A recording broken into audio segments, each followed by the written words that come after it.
How's it going, everyone? This is Kevin. Today I want to bring you along with me to compare to see if there's a difference between shooting at a 35mm focal length between a full frame camera and an APS-C censored camera. So let's jump right into it.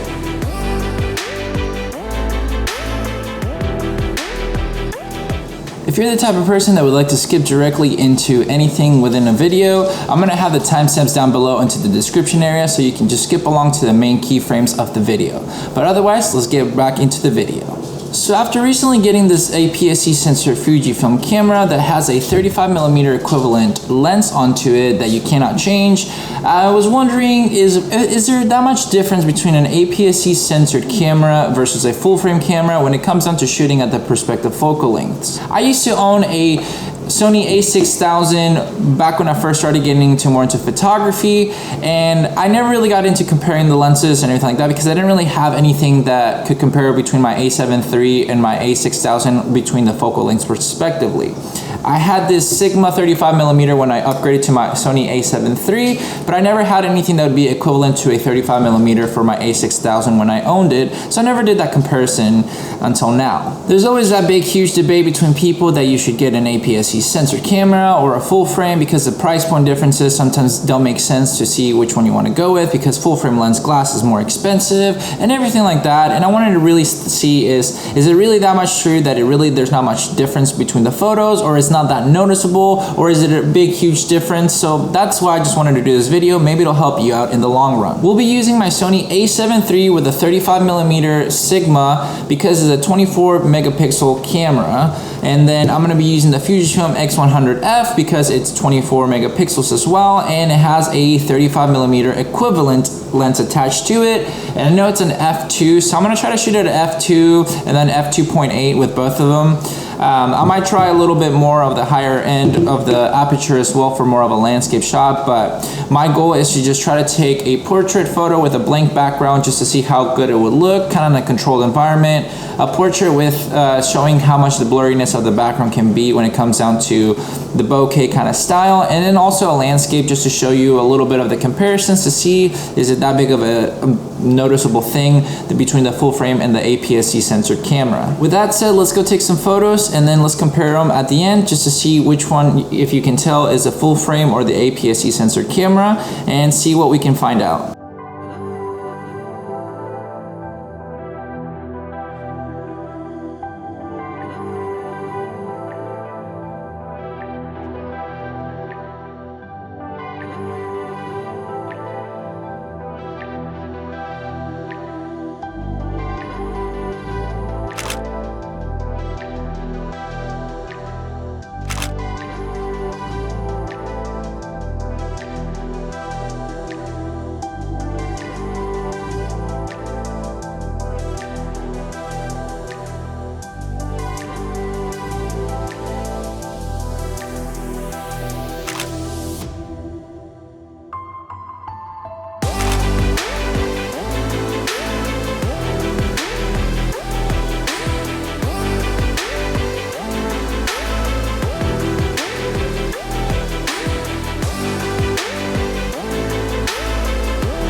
And after taking all the photos, we're here kind of comparing the files just after I edited them a little bit here in Lightroom, just to try to match them as much as possible to see obviously how they look and compare it to one another.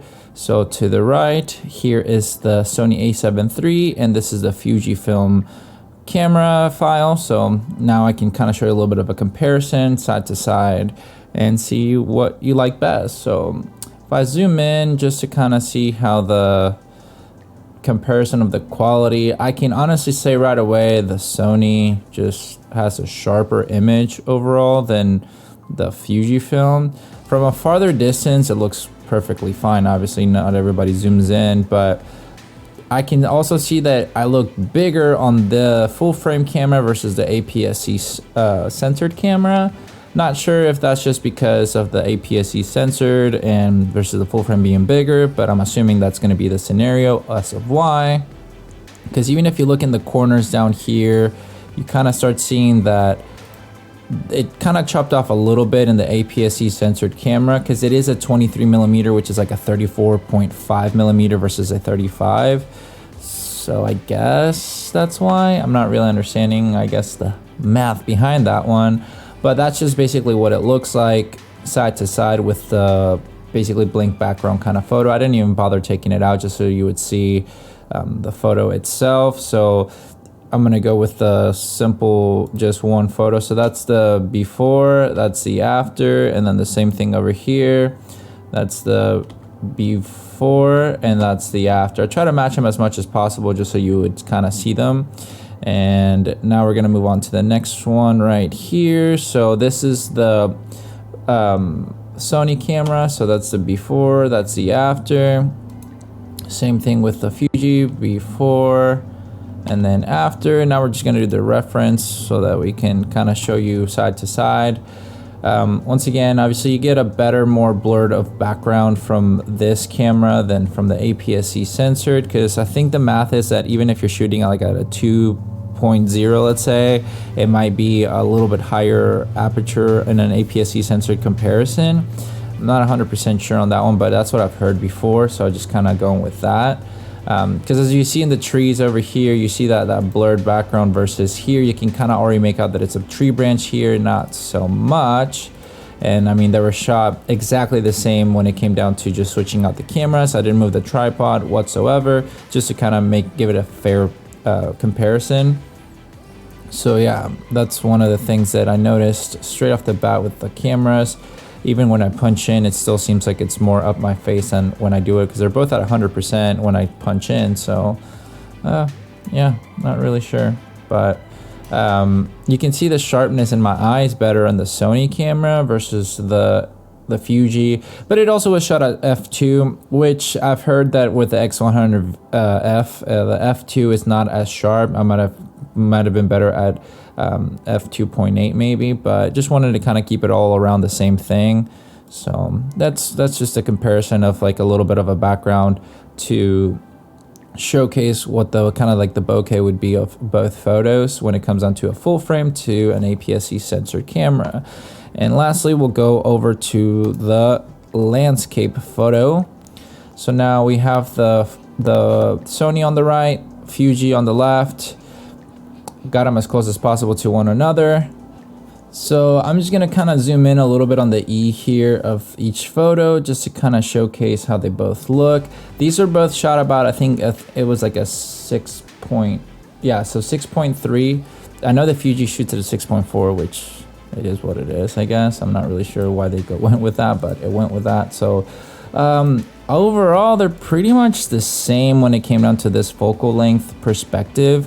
I mean, if you see the sharpness, and both of them are pretty great. You can see everything pretty almost equally. I know in the corners, once again, like you'll see where it like cropped in a little bit more on the APS-C censored camera, because you don't even have the building over here that you can kind of see overlapping on the Sony camera, which is not that big of a change. I mean, you just adjust to that, so it's not like, oh no, this camera now sucks because of it. But I mean, you do lose a little bit on the cropping censored of those cameras, which is fine. I mean, to each their preference. But yeah, just zooming in, I mean, it's pretty interesting to see. Even if I went, let's say 200% on that Sony, I mean, you can see that there. So even if I switch them around and then just kind of see what happens, I mean, that's pretty wild to me to see just still how good it retained the information with being a crop censored camera. So let's see if I can even do, no, you can't do 150 or something like that, but it is what it is.